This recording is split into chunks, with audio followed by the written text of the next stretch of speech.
So my name's Menna Rawlings. I'm the current British Ambassador to France and to Monaco. And my career to date has been one spent all over the world working for the British Diplomatic Service, everywhere from Australia to Washington DC, from Brussels to Kenya, Ghana and Israel, with some periods back in London in between. I joined straight from university. I studied international relations at the London School of Economics, wanted to travel, wanted to work in public service, loved international politics. So it seemed like a natural career choice, and 36 years later, I'm still here and loving my time here in Paris. I feel incredibly honoured to be receiving this honorary doctorate today for lots of reasons, really. I think one is, education is in my DNA. A lot of my family are educators, teachers, in particular my mum and dad are both teachers. And I think through education is how I've sort of got on, essentially. Came from a very humble background, went to university on a full grant.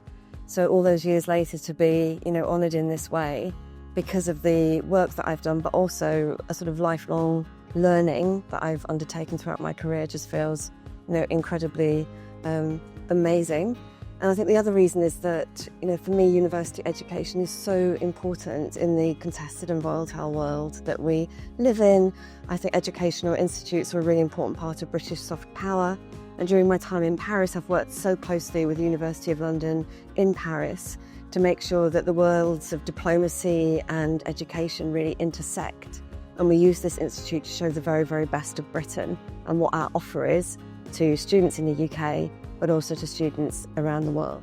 It feels really wonderful to be here. I've been wandering around and looking at all the young people getting ready to graduate and knowing what an important moment it is for them as they start off on their pathway to their careers and through their lives. There's a lot of young women, and I'm proud to be the first female ambassador to Paris. So to see so many young women here, I find particularly inspiring. And I've got my own family here, my husband and one of my kids. And yeah, I know they'll be feeling really proud and excited as well. And honestly, I couldn't do what I do without their support. So I'm really happy they're here. If I had one piece of advice, it's probably not to worry too much about getting stuck into one career pathway too rigidly or too quickly, to be open to opportunities wherever they come from. And some occasional, swerves or changes of direction is absolutely fine. And luck and timing and all those things have a big influence on what you end up doing, the path that you take. So I just encourage everyone to be curious, to be open-minded and to look for opportunities as they arise and to grab them, even perhaps if that doesn't fit exactly with what they were expecting to do. So yeah, I think that would be my core piece of advice.